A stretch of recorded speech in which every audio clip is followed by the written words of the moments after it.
FIFA football বিশ্বকাপের প্রায় ৯৬ বছরের ইতিহাসে এবারই প্রথম একসঙ্গে ৩টি দেশ যৌথভাবে এই মহাযজ্ঞের আয়োজন করছে। যুক্তরাষ্ট্র, কানাডা ও মেক্সিকোতে অনুষ্ঠিত হতে যাওয়া ২০২৬ বিশ্বকাপ শুধু দল ও ম্যাচ সংখ্যার দিক থেকেই নয়, আয়োজনের ধরনেও নিয়ে এসেছে একাধিক নতুনত্ব।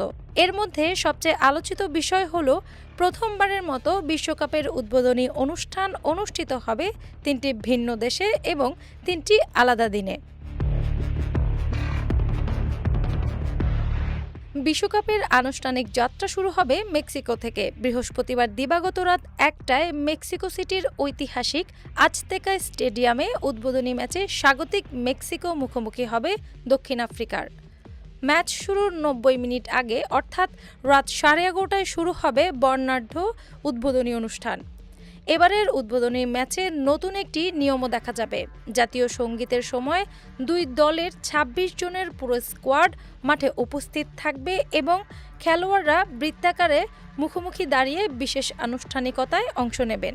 মেক্সিকোর উদ্বোধনী অনুষ্ঠানে দেশটির ঐতিহ্য, সংস্কৃতি ও লোকজ ঐতিহ্যের নানা দিক তুলে ধরা হবে।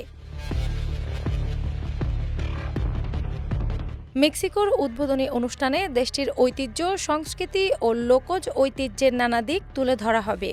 আদিবাসী শিল্পীদের পাশাপাশি আধুনিক সঙ্গীত শিল্পীরাও অংশ নেবেন এই আয়োজনে। পুরো অনুষ্ঠান পরিচালনার দায়িত্বে রয়েছেন আন্তর্জাতিকভাবে খ্যাতিনামা প্রযোজক মার্কো বালিজ, যিনি অলিম্পিকের একাধিক উদ্বোধনী অনুষ্ঠানেরও পরিকল্পনাকারী ছিলেন। বিশ্বকাপের অফিসিয়াল থিম সং দাই দাই পরিবেশন করবেন বিশ্বখ্যাত পপ তারকা শাকিরা এবং নাইজেরিয়ান অ্যাফ্রোবিটস শিল্পী বার্না বয়। সব মিলিয়ে প্রথমবারের মতো ৩ দেশে ৩ শহরে এবং ৩ দিনে অনুষ্ঠিত হতে যাওয়া বিশ্বকাপের উদ্বোধনী আয়োজন বিশ্ব ফুটবলের ইতিহাসে এক নতুন অধ্যায়ের সূচনা করতে যাচ্ছে। অ্যানি আক্তার, বাংলা বাজার পত্রিকা।